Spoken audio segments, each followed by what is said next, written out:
Hey guys, welcome back to my channel. Hope you all are good and healthy. जैसा कि मैं आपको B Ed second year के most repeated question का video provide करा रही हूँ, तो मैंने आपको मोस्ट इम्पॉर्टेंट जो टॉपिक्स हैं, जो मोस्ट रिपीटेड टॉपिक्स हैं, उसका वीडियो ऑलरेडी प्रोवाइड करा दिया है। लेकिन उन टॉपिक्स से जो क्वेश्चन सबसे ज़्यादा पूछे जा रहे हैं, जो क्वेश्चन उन टॉपिक्स से आ रहे हैं, वो मैं आपको इस वीडियो में बताऊंगी। इससे पहले भी मैं आपको paper third contemporary Indian education का वैदिक एरा एजुकेशन का जो मोस्ट इम्पॉर्टेंट क्वेश्चन था वो मैंने आपको प्रोवाइड कराया है मेरे चैनल पर। आज ये सेकंड वीडियो है most important question series discussion का, जिसका टॉपिक क्या है, education in medieval India, Muslim education या इस्लामिक एजुकेशन। मुस्लिम कालीन शिक्षा में जो हर साल जो प्रश्न पूछे जा रहे हैं अवध यूनिवर्सिटी में, वो मैं आज आपको बताऊंगी उसके आंसर के साथ। So without wasting time let's start the video guys. मैंने ये 5 क्वेश्चन निकाले हैं जो पूछे गए हैं इस्लामिक पीरियड से, मुस्लिम एजुकेशन जो आपका रहा है उससे ये 5 क्वेश्चन पूछे गए हैं। 2020 में पूछा गया है मुस्लिम शिक्षा के उद्देश्य और आदर्श, 5 नंबर में आया था ये। फिर आपका 2019 में बिस्मिल्लाह रस्म पूछा गया था, ये आपका 1 नंबर में था, 2019 में पूछा गया है। और मुस्लिम कालीन शिक्षा की विशेषताएं 2018 में पूछी गई हैं। मकदब मदरसा 2020 में भी आया है, 2018 में भी आया है 1 नंबर में। और इस्लामिक शिक्षा पूछी गई है 2017 में 1 नंबर में। तो चांसेस हैं कि मुस्लिम कालीन शिक्षा की जो विशेषताएं हैं वो शायद इस बार आएँ। एक एक करके हम सारे क्वेश्चंस को डिस्कस करेंगे उसके आंसर के साथ। तो पहला जो क्वेश्चन है वो है मुस्लिम शिक्षा के उद्देश्य और आदर्श, जो कि 2020 में पूछा गया है 5 नंबर में। तो मैं आपको इसका आंसर दिखाती हूँ। ये है आपका जो क्वेश्चन है मुस्लिम शिक्षा के उद्देश्य और आदर्श। तो उससे पहले मैं आपको कुछ चीज़ें बताना चाहती हूँ कि मुसलमानों ने भारत पर अनेक शताब्दियों तक शासन किया है, लेकिन उनका जो पूरा टाइम पीरियड था वो उसमें जो है अपनी राज्य की सुरक्षा के लिए ही, उनका जो मेन मकसद था कि राज्य की सुरक्षा के लिए सैनिकों को तैयार करना। तो जाहिर सी बात है कि शिक्षा पर इतना ज़्यादा उनका ध्यान केंद्रित नहीं था। और लेकिन ऐसा नहीं है कि किसी भी शासक का नहीं था। कुछ ऐसे भी, जैसे कुछ शासक थे जो दयालु थे, उदार थे, और कुछ अनुदार भी थे, जैसे कि आपके उदाहरण के लिए बख्तियार, अलाउद्दीन, फिरोज़ तुगलक, औरंगज़ेब, ये सब कट्टर थे और ये बिल्कुल अनुदार थे। इनका जो एकमात्र उद्देश्य ये था कि हिंदुओं की शिक्षा जो थी और संस्कृति थी उसको बिल्कुल पूरी तरीके से ख़त्म कर दो। और लेकिन इसके अगेंस्ट अगर आप देखोगे, जैसे आपके मोहम्मद तुगलक हो गए, अकबर हो गए, शाहजहाँ हो गए, ये ऐसे कुछ मुस्लिम शासक थे जो कि जिन्होंने शिक्षा की प्रगति के लिए मतलब अपनी रुचि दिखाई, अपना जो योगदान था वो प्रदान किया। तो इसके उद्देश्य और आदर्श अब हम देख लेते हैं। और इसीलिए इसके उद्देश्य और जो आदर्श हैं वो उसमें एक तरह से समरूपता नहीं मिलती है, क्योंकि कुछ लोगों के जो शिक्षा के उद्देश्य आदर्श थे वो अलग थे, कुछ जो शासक थे वो उनके अलग थे। लेकिन फिर भी जो ये शिक्षा के उद्देश्य और आदर्श मैं बता रही हूँ, ये मोस्टली जो आपके जो दयालु थे और अच्छे जो शासक थे उनके द्वारा जो दिए गए उद्देश्य थे वो हम यहाँ पे डिस्कस करेंगे। तो पहला क्या था? पहला था ज्ञान का प्रसार। तो मुस्लिम शिक्षा का जो सबसे पहला उद्देश्य था इस्लाम धर्म में, कि जो भी इस्लाम धर्म को मानता है उसको ज्ञान देना चाहिए, उनको मतलब ज्ञान का प्रसार उन तक होना चाहिए। और मोहम्मद साहब ने ज्ञान को क्या बताया था? अमृत बताया था। और उन्होंने ये कहा था कि ज्ञान ही एक ऐसा जो है साधन है जिससे जो व्यक्ति है वो मुक्ति को प्राप्त कर सकता है। और मोहम्मद साहब ने ये भी कहा था कि दान में धन देने की अपेक्षा अपने बच्चों को शिक्षा देना कहीं अधिक अच्छा है। फिर दूसरा क्या था? दूसरा था इस्लाम का प्रसार। तो इनका मुस्लिम शिक्षा का जो दूसरा उद्देश्य था वो था कि इस्लाम का प्रसार करना उनका दूसरा उद्देश्य था। मुसलमान जो है अपने धर्म का विस्तार करना अपना पवित्र जो है कर्तव्य मानते थे। तो इसी विश्वास से प्रेरित होकर बहुत से मुस्लिम जो शासक थे उन्होंने विभिन्न विधियों को प्रयोग करके भारत के कोने कोने में इस्लाम धर्म को फैलाने का बहुत सी कोशिश करी। उसके बाद जो थर्ड है वो है मुस्लिम संस्कृति का प्रसार। तो मुस्लिम शिक्षा का जो तीसरा उद्देश्य था वो था कि मुस्लिम संस्कृति का प्रसार जो है करना भारत से दूसरे क्योंकि देखो ये भारत से दूसरे देशों से आए थे, तो इनका क्या था कि जो हिंदू लोग थे और इनकी जो संस्कृति थी उनमें बहुत कहीं ना कहीं बहुत ज़्यादा विषमता थी, बहुत ज़्यादा अलग थी जो संस्कृति थी। तो इन विषमताओं को कम करने के लिए शिक्षा का माध्यम बनाया गया, और ताकि जो है इन विषमताओं को कम किया जा सके। जो हिंदुओं के भी जो बच्चे पढ़ने आ रहे हैं उनको शिक्षा दी जाए इस्लाम धर्म की, ताकि वो भी जो उनकी भाषा है, उनकी प्रथाएं हैं, उनके आचार विचार हैं, वो उसको माने। फिर क्या था, धार्मिकता का प्रसार जो है इनका चौथा उद्देश्य था। इनका क्या मानना था कि धर्म की आवश्यकता को पूर्ण करने के लिए मुसलमानों में धार्मिकता की भावना को समावित करना बहुत ज़्यादा ज़रूरी इन्होंने माना था। यही एक कारण था जिसके कारण मकतबों और मदरसों को जो है मस्जिदों से संबद्ध किया गया था, जोड़ा गया था। फिर पांचवा पॉइंट है विशिष्ट नैतिकता का समावेश। तो मुस्लिम शिक्षा का पांचवा जो उद्देश्य था कि व्यक्तियों में इस्लाम के सिद्धांतों के अनुसार विशिष्ट नैतिकता का समावेश करना था। और इन उद्देश्यों की प्राप्ति, इन्होंने क्या माना कि इन उद्देश्यों की प्राप्ति शिक्षा से ही की जा सकती है। मुस्लिम शिक्षा संस्थाओं के द्वारा मुसलमानों और हिंदुओं दोनों के लिए समान रूप से उन्होंने मकतबों और मदरसों को खोला, ताकि जो हिंदुओं के जो बच्चे आ रहे हैं वो मुस्लिम शिक्षा संस्थाओं में आके ज्ञान अर्जन करेंगे, मुस्लिम संस्कृति को जानेंगे, और अगर उनको अच्छा लगेगा तो वो अपने जीवन विधियों में उसको उतारने की कोशिश भी करेंगे। फिर छठा इनका उद्देश्य था चरित्र का निर्माण। तो चरित्र का निर्माण इनका छठा उद्देश्य था, क्योंकि जो मोहम्मद साहब थे इन्होंने बहुत ज़्यादा चरित्र के निर्माण पर बहुत ज़्यादा बल दिया था। उनका कहना था कि इस्लाम के सिद्धांतों के अनुसार उत्तम चरित्र का निर्माण करके ही व्यक्ति जीवन में सफलता जो है प्राप्त कर सकता है। सातवां है आपका सांस्कृतिक ऐश्वर्य की प्राप्ति। तो मुस्लिम शिक्षा का सातवां उद्देश्य था व्यक्ति को सांसारिक ऐश्वर्य प्राप्त कराने के योग्य बनाना, क्योंकि इस्लाम धर्म पुनर्जन्म में बिल्कुल विश्वास नहीं रखता था। उसका ये मानना था कि जो हमें केवल जो है लौकिक जगत पर ही हमें केवल विश्वास रखना चाहिए, और संसार में जितने भी सुख हैं, ऐश्वर्य है, उसका उपभोग करना चाहिए। और इसी कारण जो भी मुस्लिम जो शासक रहे हैं वो निम्नतम पदों से लेकर उच्चतम पद तक केवल सुशिक्षित व्यक्ति को ही उन्होंने नियुक्त किया है। फिर क्या है, मुस्लिम श्रेष्ठता की भावना स्थापित करना। इनका आठवां उद्देश्य था मुस्लिम श्रेष्ठता की भावना। इनका क्या मानना था कि शिक्षा के द्वारा ही हम हिंदुओं को मुस्लिम सभ्यता और संस्कृति से प्रभावित कर सकते हैं, और इसी तरीके से क्या होगा कि मुस्लिम जो श्रेष्ठता थी वो उसका जो है सुदृढ़ जो है आधार स्थापित किया जा सकता था।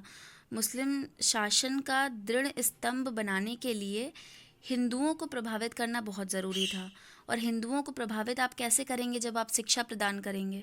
और शिक्षा इन्होंने मकतब और मदरसे दोनों के में जो है हिंदू और मुस्लिम दोनों की शिक्षा इन्होंने दी। अपनी संस्कृति, अपने जो सभ्यता है उसके बारे में हिंदुओं को बताया, ताकि लोग उससे प्रभावित हों। तो ये था आपका पूरा जो मुस्लिम शिक्षा के उद्देश्य और आदर्श थे। और ये मैंने सिर्फ पॉइंट्स में लिखा है, क्योंकि पॉइंट्स याद करना आसान होते हैं। आप इसके बाद इसमें अंदर अपना डिटेल में, क्योंकि मैंने जो भी पॉइंट्स लिखे हैं उसको एक्सप्लेन कर दिया है, आप उसको एक दो बार वीडियो देखेंगे आपको याद हो जाएगा, और तब आपको लिखने में भी आई थिंक आसानी होगी। फिर सेकंड क्या था, बिस्मिल्लाह रस्म। एक नंबर में ये क्वेश्चन आता है तो सीधा आपको केवल इतना ही लिखना है, बहुत ज़्यादा लिखने की ज़रूरत नहीं है, कि प्रारंभिक शिक्षा के लिए जिस प्रकार वैदिक काल में विद्यारंभ संस्कार, बौद्ध धर्म में प्रभज्य संस्कार था, उसी प्रकार यहाँ पे वैदिक काल नहीं होगा, उसी प्रकार आपका मुस्लिम काल में बिस्मिल्लाह रस्म होती थी। बिस्मिल्लाह रस्म के बाद ही बच्चों को प्रारंभिक शिक्षा दी जाती थी। बिस्मिल्लाह का अर्थ क्या होता है, अल्लाह के नाम से।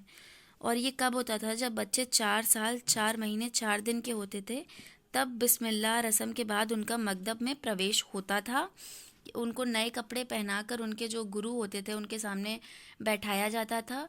गुरु ने कुछ आयातें जो कुरान शरीफ में लिखी होती हैं वो उन्हें रिपीट करने को कहते थे। इन केस अगर बच्चा छोटा है, वो नहीं बोल पा रहा है, तो उससे क्या बिस्मिल्लाह बुलवाया जाता था और उसके बाद उसकी पढ़ाई जो है स्टार्ट कराई जाती थी।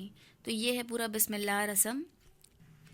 थर्ड क्वेश्चन क्या है? मकदब मदरसा, ये भी आपका 1 नंबर में ही पूछा जाता है। तो एक एक करके हम दोनों को देखेंगे। सबसे पहले हम क्या देखेंगे? मकदब। तो मकदब शब्द की उत्पत्ति अरबी भाषा से हुई। अरबी भाषा के कुतुब शब्द से हुई, जिसका अर्थ क्या था? उसने लिखा। और उर्दू भाषा में कुतुब शब्द का अर्थ क्या होता है? किताब का बहुवचन। तो मकदब वह स्थान था जहाँ जो है बच्चों को पढ़ने और लिखना सिखाया जाता था, और ये प्राथमिक शिक्षा का केंद्र था जो कि मस्जिद से संबद्ध था। और प्राथमिक शिक्षा का केंद्र था यानी कि जो है छोटे बच्चे जो होंगे वो यहाँ पर पढ़ने आते थे और यहाँ पर निःशुल्क जो है शिक्षा दी जाती थी। फिर दूसरा क्या है? मदरसे। तो मदरसे शब्द की भी उत्पत्ति अरबी भाषा के दरस शब्द से हुई, जिसका अर्थ क्या है? भाषण। और ये उच्च शिक्षा का केंद्र था मदरसा। यह वह स्थान था जहाँ शिक्षण के लिए भाषण या व्याख्यान विधि का प्रयोग किया जाता था। और इसकी स्थापना कौन करता था? राज्य और धनी विद्या प्रेमियों द्वारा इसकी स्थापना की जाती थी। शिक्षा का माध्यम क्या होता था? फारसी होता था। और शाबाश शिक्षा का केंद्र था। आप वहाँ पे मतलब रह कर भी आप पढ़ सकते हैं। और छात्रवृत्तियों का भी प्रबंध था, उनके योग्यता के अनुसार उनको छात्रवृत्तियाँ भी मिलती थीं। ये थर्ड क्वेश्चन का आंसर यहीं पे ख़त्म होता है। 1 नंबर में आपको सिर्फ 50 वर्ड्स लिखने होते हैं और आई थिंक ये 50 वर्ड से ज़्यादा ही का बनेगा। उसके बाद फोर्थ क्या है? मुस्लिम कालीन शिक्षा की विशेषता या फिर विशेषताएं। तो सबसे पहला क्या विशेषता है? पहली विशेषता है व्यावहारिक शिक्षा, क्योंकि मुस्लिम जो कालीन शिक्षा थी वो पुनर्जन्म में विश्वास ये लोग रखते नहीं थे। इनका मानना था कि जो भी जो हमें जो जीवन है उसके लिए तैयार करना बच्चों को होगा, और साधन क्या होगी? शिक्षा होगी। और इसी दिशा में औरंगजेब ने एक बहुत प्रशंसनीय काम कहा जाता है, लेकिन मुझे नहीं लगता प्रशंसनीय है। उसने अपने व्यक्तिगत शिक्षक जो उनके थे मुल्ला शाह सलेह को सार्वजनिक रूप से उनकी निंदा करी थी, क्योंकि उन्होंने जो है औरंगजेब को व्यावहारिक शिक्षा नहीं दी थी। और औरंगजेब ने राजकुमारों के लिए शाब्दिक और शास्त्रीय शिक्षा की अपेक्षा भूगोल, इतिहास और इस तरह के राजतंत्र, सैन्य संचालन, इन सब की भाषाओं की शिक्षा पर उन्होंने अधिक बल दिया था। दूसरी विशेषता है निःशुल्क शिक्षा। जो भी मकदब होते थे, मदरसे होते थे, वहाँ पे निःशुल्क शिक्षा की व्यवस्था थी। छात्र को मतलब सिर्फ आकर पढ़ना होता था, किसी भी तरीके का पैसा उनसे शुल्क नहीं लिया जाता था। और ये भी जो शिक्षण संस्थाएं थीं, इनका जो पूर्ण भार था वो सब शासकों द्वारा ही चलाया जाता था, या फिर ऐसे व्यक्तियों द्वारा जो रिच पीपल जो कहते नहीं, जो बहुत अमीर लोग होते हैं, वो ही इसको चलाते थे। और मदरसों में निःशुल्क शिक्षा भी दी जाती थी, निःशुल्क निवास था, भोजन आपको मिलता था, वस्त्रों की भी सुविधा थी। सब चीज़ों की सुविधा जो है आपको दी गई थी, मुस्लिम कालीन शिक्षा में मिलती थी एक्चुअली। फिर तीसरा है व्यक्तिगत संपर्क। इसमें क्या होता था? जब जैसे बच्चे हैं, अगर वो मदरसे में पढ़ रहे हैं तो वो अपने गुरु के साथ ही रहेंगे। जब वो गुरु के साथ रहेंगे, जब गुरु भी है, शिष्य भी साथ में रह रहे हैं, तो उनका व्यक्तिगत संपर्क होगा। एक दूसरे के विचारों को वो देखेंगे। जो गुरु के जो विचार होंगे, आदर्श होंगे, उससे कहीं ना कहीं शिष्य प्रभावित होगा। उनकी कुशलताओं, योग्यताओं में वृद्धि होगी अगर वो गुरु के साथ रहेंगे तो। फिर चौथा है कक्षा नायकीय पद्धति। इसमें क्या था कि जो मुस्लिम शिक्षा संस्थाएं थी उसमें कक्षा नायकीय पद्धति का बहुत ज़्यादा चलन था, क्योंकि इन्होंने अपनी सुविधा के लिए ऐसा करा था शिक्षकों ने। इसमें क्या होता था कि जो उच्च कक्षाओं का जो सबसे अच्छा जो छात्र होता था, योग्य छात्र होता था, वो निम्न कक्षाओं में जाकर पढ़ाता था। इससे क्या होता था? शिक्षक का जो भार था वो कम हो जाता था।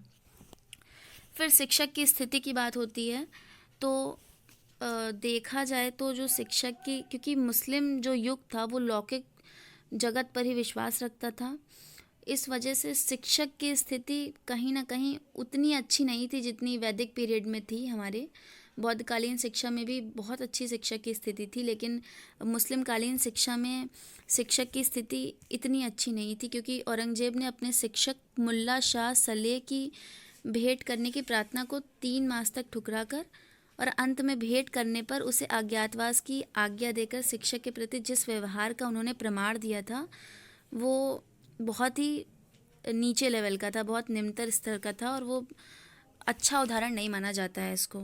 6 है गुरु शिष्य के संबंध।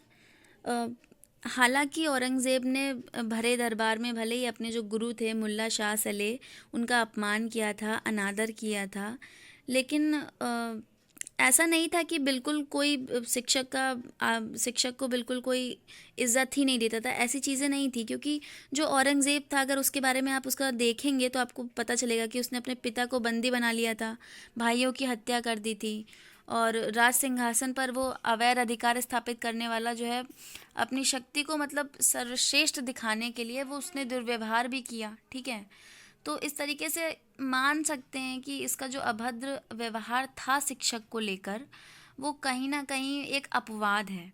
अपवाद हम उसको मान सकते हैं, क्योंकि सामान्य रूप से समाज में शिक्षक को सम्मान जो है मिलता था, और जो भी शिक्षक कहते थे उसका जो है बच्चे पालन करते थे।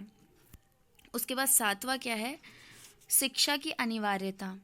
तो मुसलमानों ने, क्योंकि वो बिल्कुल नहीं मानते थे लौकिक जगत को, तो उन्होंने शिक्षा की अनिवार्यता पर बहुत ज़्यादा बल दिया।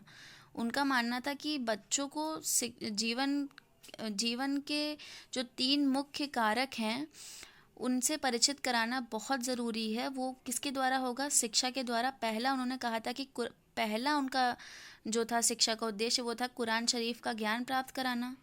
दूसरा क्या था? मुसलमानों द्वारा जो मोहम्मद साहब के जो कथन कहे गए हैं, जो छात्र ज्ञान की खोज करता है उसे ईश्वर स्वर्ग में उच्च स्थान प्रदान करता है।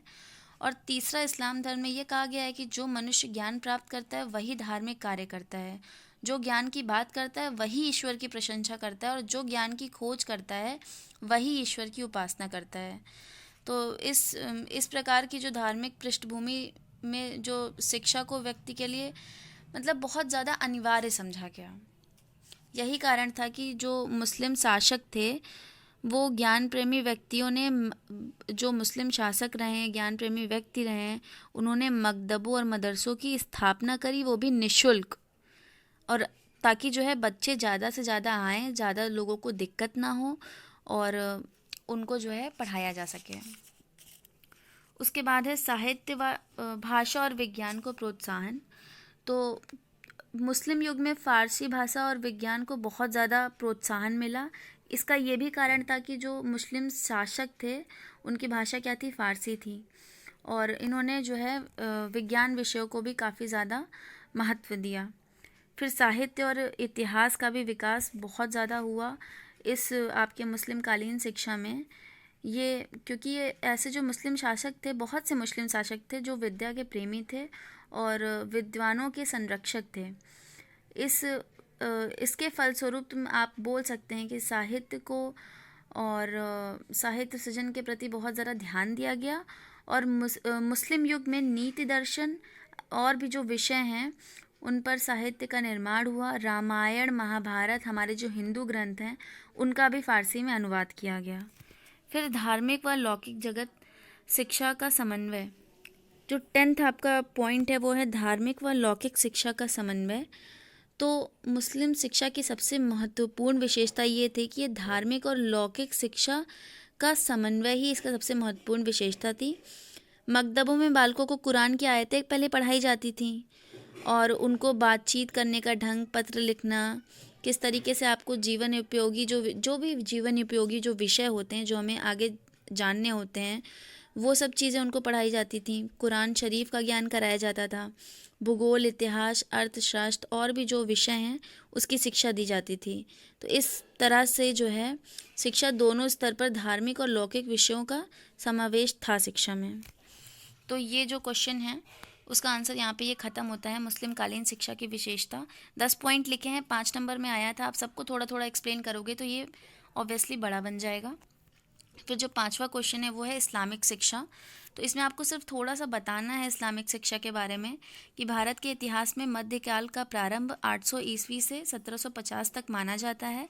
इस काल में जब इस्लाम का उदय के बाद मुस्लिम शासकों ने भारत पर अपने पैर जमाए, तो इसके स्वरूप क्या हुआ कि शासन और शासकों की दृष्टि से इसे मुस्लिम काल कहा गया तथा इस काल की शिक्षा व्यवस्था को मुस्लिम कालीन शिक्षा या फिर इस्लामिक शिक्षा कहा जाता है। फिर उसके बाद अगर आपको लगता है कम है तो आप थोड़ा सा उसके जो उद्देश्य थे वो थोड़ा सा इसमें बढ़ा सकते हो। तो ये जो 5 क्वेश्चन थे यही पूछे जाते हैं। मैं एक बार आपको पूरा सब 5 जो क्वेश्चन है उसके आंसर एक बार आपको दोबारा से दिखा देती हूँ। ये 5th क्वेश्चन है, उसका आंसर है। 4th क्वेश्चन है, ये उसका आंसर है। मैंने पॉइंट वाइज लिखा है कि पॉइंट याद करने में आसानी होती है। 3rd क्वेश्चन है, उसका आंसर है। 2nd क्वेश्चन है, उसका आंसर है। और ये आपका 1st क्वेश्चन है, उसका आंसर दिया हुआ है। तो ये था आज का वीडियो पूरा। आई होप कि वीडियो आपको अच्छा लगा होगा और हेल्पफुल रहा होगा। So this is it guys, thank you for watching. Don't forget to subscribe my channel and like the video because your subscription means a lot to me. और lesson plan के video भी आपको जल्द मिलेंगे। और इसी तरीके से जो सीरीज़ चल रही है डिस्कशन जो आपके इंपॉर्टेंट रिपीटेड क्वेश्चन है उसकी, वो मैं आपको प्रोवाइड कराती रहूँगी ताकि एग्ज़ाम टाइम में आपको ज़्यादा बर्डन ना पड़े। Thank you.